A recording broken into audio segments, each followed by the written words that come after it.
The Silent Wing. Saint Arcadia College had always been shrouded in mystery. Nestled deep in the countryside, its towering Gothic spires loomed over the surrounding forest like sentinels.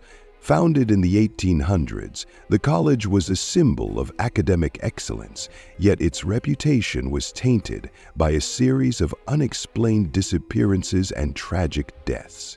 Among students, the abandoned South Wing was the centerpiece of every ghost story. The wing had been sealed decades ago after a catastrophic fire claimed the lives of several students and professors. Since then, strange tales circulated. Footsteps echoing in empty hallways, distant screams in the dead of night, and shadows moving where no one stood. Most dismissed these as exaggerated urban legends, but some believed the South Wing was cursed. It was during the fall semester that 4 students, Maya, Zara, Arjun, and Kevin, decided to confront the legend head-on. Maya, a journalism major with an insatiable curiosity, was determined to uncover the truth. Zara, her best friend, was a psychology student with a penchant for overanalyzing everything. Arjun, the pragmatic one, was studying engineering, and Kevin, the group's wildcard, was a literature major who thrived on chaos. It started as a dare. Kevin, grinning mischievously, had proposed it during a late-night study session in the library. "Let's spend a night in the South Wing," he said, his voice low and conspiratorial. Zara looked horrified. "Are you insane? You've heard the stories. People don't just walk in there and come back fine." "That's exactly why we should do it," Kevin countered. "Think of the bragging rights. Besides, it's just an old building. What's the worst that could happen?" Maya was intrigued. She had always been drawn to the macabre, and the idea of uncovering the secrets of the South Wing was too tempting to resist. Arjun, however, was skeptical. "This sounds like a terrible idea. What if we get caught? Or worse, what if the stories are true?" "Then we'll be the ones to find out," Maya said, her eyes gleaming with determination. And so, on a chilly October night, the group found themselves standing outside the boarded-up entrance to the South Wing. The air was heavy with the scent of damp earth and decaying wood. Kevin had brought a crowbar, and with a few forceful tugs, he pried the boards loose. The door creaked open, revealing a dark, musty hallway. The air inside was cold and stale, as if it hadn't been disturbed in decades. Maya shone her flashlight ahead, the beam slicing through the darkness. "Let's do this," she said, stepping inside. The others hesitated before following her. The hallway stretched endlessly before them, lined with cracked tiles and peeling wallpaper. Strange symbols were etched into the walls. Circles, spirals, and jagged lines that seemed to glow faintly in the flashlight's beam. "What are these?" Arjun asked, running his fingers over the carvings. "Maybe graffiti," Kevin suggested, though his voice lacked confidence. As they ventured deeper, the silence grew oppressive. Every step echoed loudly, as if the walls themselves were listening.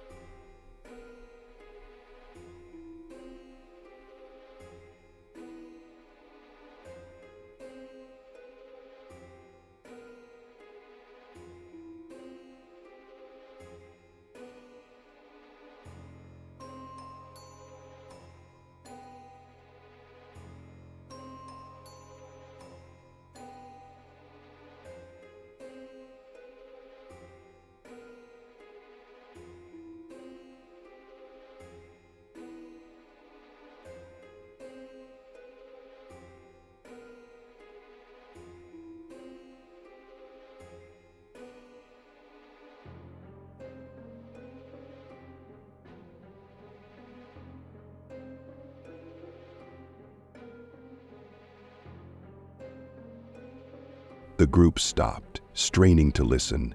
Faintly, from somewhere deep within the wing, came the sound of a woman sobbing. "Probably just the wind," Kevin said, though his face had gone pale. "Wind doesn't cry," Zara replied, clutching her flashlight tighter. They pressed on, their unease growing with every step. They came across a locked door with a tarnished brass plaque that read, "Room 13, restricted access." Maya's curiosity flared. "We have to see what's inside." Kevin used the crowbar to force the door open. The room beyond was a classroom, frozen in time. Dust-covered desks were arranged in neat rows, and a blackboard bore the faint outline of an equation.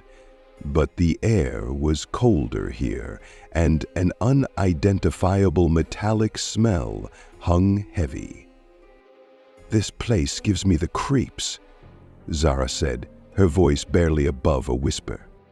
Maya's flashlight swept across the room, landing on a desk with an old leather-bound journal. She picked it up and flipped through its brittle pages. The handwriting was frantic, the entries detailing strange experiments conducted by professors who had once worked in the South Wing. "They believed they could contact the other side," Maya read aloud. "They used students as test subjects, but something went wrong." The final entry was a chilling warning. "Do not stay past midnight. They will come for you." As if on cue, the air seemed to grow colder, and the sound of footsteps echoed from the hallway. The group froze, their breaths visible in the frigid air. "Let's get out of here," Arjun said, his voice shaking. But when they stepped back into the hallway, it was unrecognizable. The once familiar path had changed, twisting into an endless maze of corridors. The symbols on the walls now glowed a deep, ominous red. "We're trapped," Zara whispered, panic rising in her voice. The whispers began then, low, guttural voices speaking in an incomprehensible language. Shadows danced on the walls, their movements unnatural and menacing. Suddenly, Kevin screamed. A dark figure had materialized behind him, its form shifting and writhing like smoke. Its hollow eyes burned with an otherworldly light. "Run!" Maya shouted, pulling the group down the hallway. They ran blindly, the entity pursuing them. Its shadowy tendrils reached out, narrowly missing them as they turned corner after corner. No matter how far they ran, the exit remained elusive. Finally, they stumbled into a large circular room. In the center was a stone altar surrounded by the glowing symbols. On the altar lay a skeletal figure clutching a black book. Maya approached cautiously, drawn to the book despite Zara's warnings. As she picked it up, the room trembled, and the entity reappeared, its form larger and more menacing. "You should not be here," it roared, its voice reverberating through the room. Maya flipped through the book, her eyes scanning the cryptic text. Desperation fueled her as she began reciting a passage. The words felt foreign on her tongue, but as she spoke, the entity recoiled, letting out an unearthly scream. The walls began to collapse, and a blinding light filled the room. The group was thrown to the ground, their senses overwhelmed.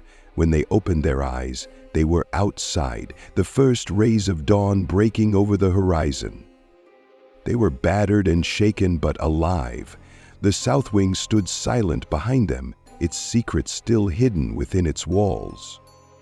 In the days that followed, they tried to move on, but the experience left its mark. Zara began seeing shadows in her peripheral vision. Arjun heard whispers when he was alone. Kevin refused to sleep in the dark. And